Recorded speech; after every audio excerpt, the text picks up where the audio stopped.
Siyempre, kakausapin mo si Joanna kung totoo ba ito nangyayari. Siyempre, kakausapin mo si Joanna. If ever totoo. Ano? If ever totoo naman, di kakausapin mo si Joanna na kung totoo man yung Joanna sinasabi mo, dapat next time, huwag ka magsinungaling sa akin. You have to set it because I'm your family.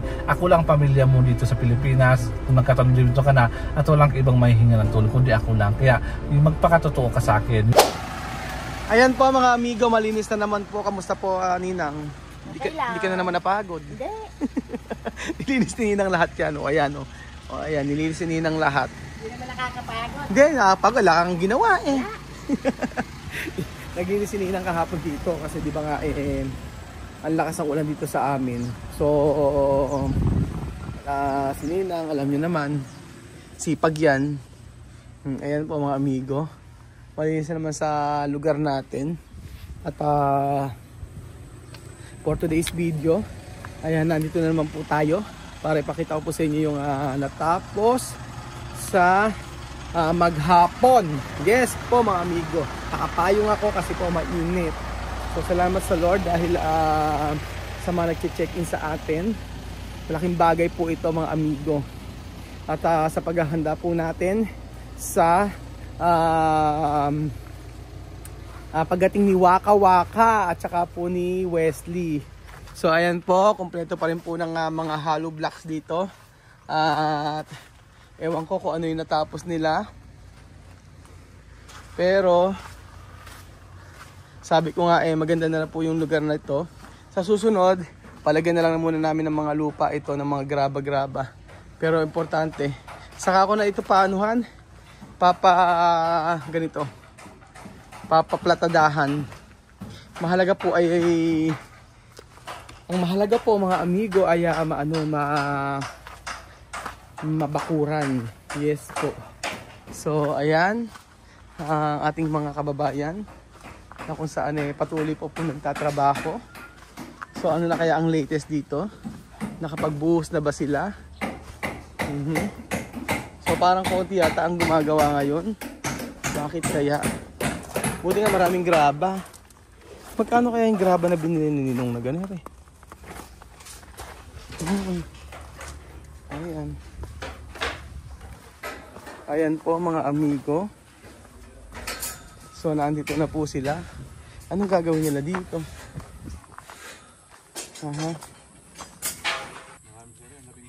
Labing-pito ba rin? Nakakalat lang.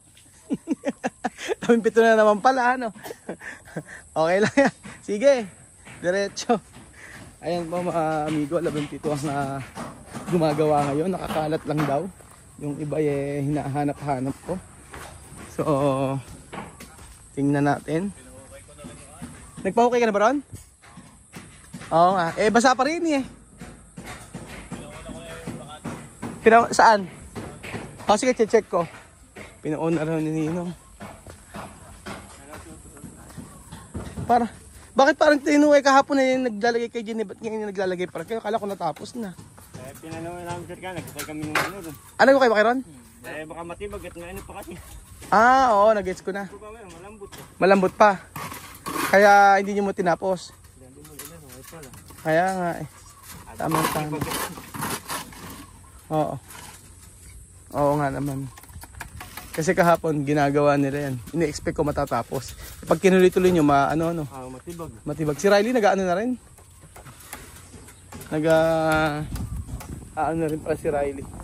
So, ayan po mga amigo, mamaya na, hindi pa sanong mainit. At sayang po si Kuya Bedyon nga po, inaalagaan niya yung kanyang mukha eh. Kita nyo nga po, nakapayang pa si Kuya Bedyon. Akala mo siyang siya ay isa siyang contractor.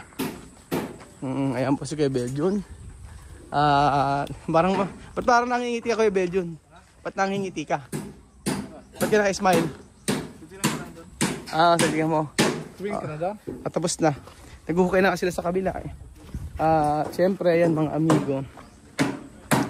Eto na. So, dito ay nagbibiga na rin sila.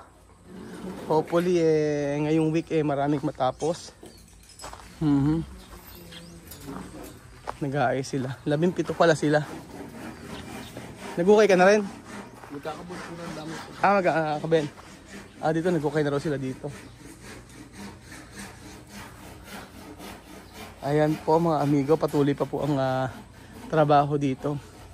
Medyo matagal lang yung ano, sa totoo lang, medyo matagal mga amigo yung sa may mga biga. Oo. Medyo matagal lang yan. Kasi, kaya nga kasi hindi ka nang kadali. Isipin nyo, ayan o. Yung mga biga na yan. Dati gulong-gulo ako Ba't ka ako? Natatakot ako dati. Sabi ko, ba't ka ako ganyan? Mali. Ba't ka ako may sobra sa dulo? Ba't ka ako hindi nalagyan ng ano sa dulo? Hindi nalagyan ng semento. Noon pala, ganun pala pagka steel deck yung ginagamit. Para may pagkakapitan doon ng mga bakal. Yun ang sabi sa atin. So, nag-uukay na rin sila din mga amigo. Ayan. Okay. Nag-uukay na pala sila dito kahapon. Kaya naman pala. Ayan ang sinasabi ko. Kaya pala sabi ko, ba't kung yun lang natapos sila nila Nino, nila paring Tino. Nung pala, nagbabakod na. Ay, naghuhukay na rin sila dito para sa flooring. Kasi gusto ko isabay dito yung bakod na amigo. Para at least wala na pong makakapasok. Ayan po. So, meron na tayong pwestuhan kahit mainit. 17 ang gumagawa ngayon. At may biga rin pala doon sa dulo. Hindi ko alam na may biga rito. Hindi pala dire-diretso yan. Ayan, may biga rin pala sa part na to. Ayan.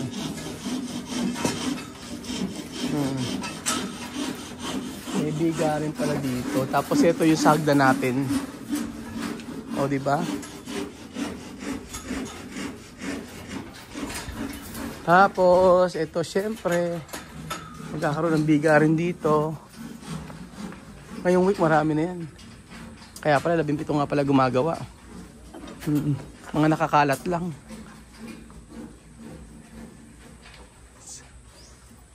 May nagbabakal. Ayan po. Tapos after may nagbabakal. Ito naman iba-ibang nagtatrabaho. Ayan.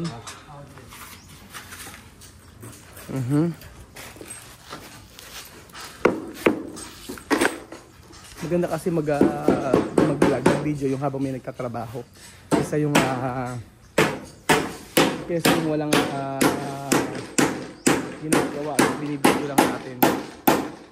Ayan, nakikita natin na may gumagalaw. Hindi yung kuda lang mga amigo. Plano ko nga bago mag-uwian, magpapagames ako. Yung mga ganun, para naman ma-relax sila. I-set up ko kung paano maganda na gagawin namin. Paano yung games na maganda. Lalo na pag ito ay nalagyan ng slab mga amigo, nako po. Pagka nalagyan na ng flooring yung taas niyan, sure po kahit mag-stay ka sa dito sa ilalim, malaki-laki na yung lalakaran mo. Pero sa loob ng halos 2 buwan okay na ito mga amigo. 2 buwan, almost mag-1 month pa lang kasi minsan may wala silang pasok mabilis na ito. Kung nga lang after itong biga, kung di lang po second floor tapos na bubong na agad, di ba? After ng bubong na ito after nitong biga na ito bubong na, tapos na. Para second floor. Kaya sayang naman mga amigo, di ba? Sayang naman yung nasa plano. At yun ang masusunod dapat. May mga ma-adjust lang pero hindi masyadong marami. Yes po mga amigo. Asa na sila? Eto mga bakal na to ang pinundar natin para sa construction. Para magagamit natin sa ibang project mga amigo. Yes po. So ang pinagpe-pray natin ngayon ay makabili tayo ng sasakyan na truck.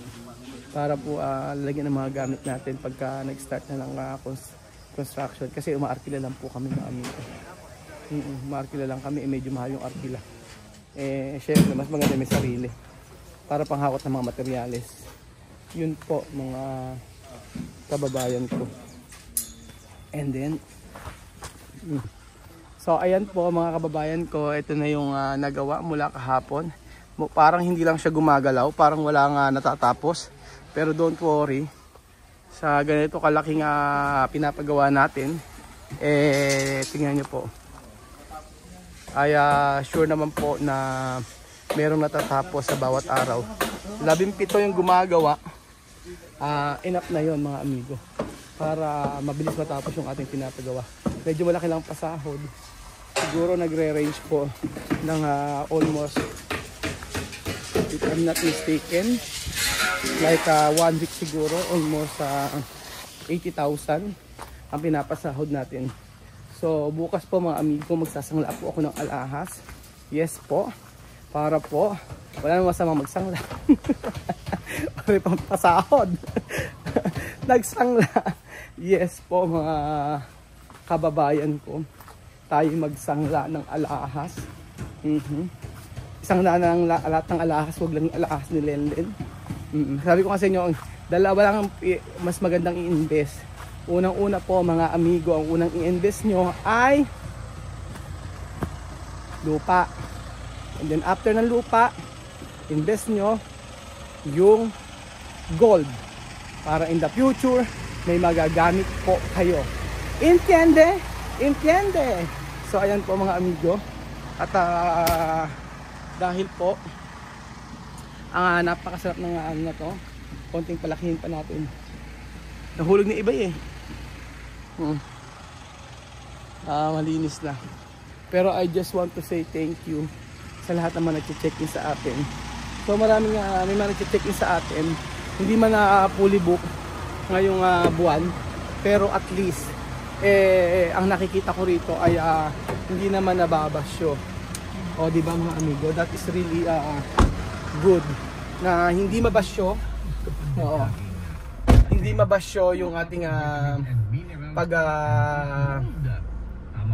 hindi mabasyo yung ating sa resort. So yon mga kababayan ko, and then just want to clear something regarding sa grabe ang nararamdaman takot ni Joanna. I just want to clear something sa inyo na this time ano man yung maririnig ko tungkol sa paninira kay Joanna ay akin pong hindi pakikinggan. Oo, nandun ako sa part mga amigo na kung saan natuto ako. Natuto ako na wag pansinin lahat ng mga sinasabing paninira.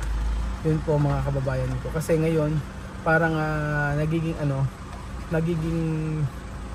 alam niyo yun, hindi naman dapat kasi pagtalunan kung hanggang about sa di pa kayo Bedyon? Regarding sa pagpunta ni Waka Waka dahil sa Pilipinas, di ba sobrang natakot siya na akala niya hindi ko itutuloy yung pagpunta. So bilang kaibigan mo, di ba dapat ano may papayo mo sa akin na sa lahat ng mga nagsususol sa akin, ginyana na nagsususol sa akin para hindi matuloy si Joanna, ano ang maipapayo mo? Papalit ka nyo? Sa akin regarding sa mga, alam ko magaling ka na dyan eh, sanay ka na sa mga sa kalakaran ng social media. Oo, hindi. So, yung hindi Belgium, ignore them. Hindi sa social media kay Belgium. Ang tinatanong ko is yung mga kalahi ni Joanna na nagsusulsol sa akin para hindi matuloy sila at talagang tumatawag pa para sabihin na ganyan si Joanna, sinungaling si Joanna. Wala man yung pinagkaiba sa mga basher mo na tumatawag na nagsusulsol kay TM na gano'n mga masama. Parehas lang yan. Nasa iyo na kung pakikinggan mo sila o titimbangin mo kung sino ba masunod, ikaw ba o sino ba ang kailangan ba tulungan. Kasi what your heart desire nga, kung ano nasa puso mo, yun dapat ang sundin mo, regardless sa mga nanira sa kaibigan mo o nanira sa iyo para wag mo nakunin siyang tao. Marami kasi 'di ba ang evil is they show it in a different forms, yung mga 'di ba yung ang devil nag-show yan, ang devil nagbabait-baitan o kung mabait, 'di ba ang devil? They can change a different form, 'di ba? For example, halimbawa ikaw nasa aking sitwasyon, nasa aking sitwasyon na sinabing gano'n, meron nagsusunsod about kay Joanna. Ano ang Siyempre, kakausapin mo si Joanna kung totoo ba ito nangyayari. Siyempre, kakausapin mo si Joanna. if ever totoo. Ano? If ever totoo naman, di kakausapin mo si Joanna na kung totoo man yan Joanna sinasabi mo, dapat next time huwag ka magsinungaling sa akin. You have to set because I'm your family. Ako lang pamilya mo dito sa Pilipinas. Kung nagkataon dito ka na at walang ibang mahihinga ng tulong kundi ako lang. Kaya magpakatotoo ka sa akin. Hindi ka masama man yan o magalit ako or masasayan ako or affected ako o ano man yan. Basta importante sabihin mo totoo kasi at least alam ko kung paano ko masosolusyonan ang mga problemang kinakaharap mo. Halimbawa ikaw, apektado na ako kasi ako ang responsibility kita kasi nasa Pilipinas ka. Ayan. Ganun. Oo. Everything you have to be said true. White lies, o blue lies, red lies, kung anong klaseng lies na yan. Basta kailangan ng pagkatotoo ka. Yun lang importante. Sabihin mo kung ano nangyari sa'yo. Problema ka. Tell to Roel kung anong problema mo. Kasi para mabigyan solusyonan. Hindi yung magbibigay ka. Hindi pala marami na palang nakakimo sa puso mo. Yun pala, hindi pala niyalabas kasi nga nahiya ka sabihin at natakot ka. Baka pagalitan ka ni Roel. Gusto ko tanongin kita, Bedyo, ng seryoso. At naman, mabait naman si Roel. At hindi ka naman yan na, hindi ka naman salpang yan sa sakmalin yan. Kung anong problema na solusyonan. Tapos yung problema mo, mas problema pa yung didaanan ni Roel. Mas hindi pa yun. Kung yung problema, mas mabili pa ang problema ni Roel sa mga problema mo. Kung tatanungin ko, ilang beses ka na nagsinungaling sa akin? Ano?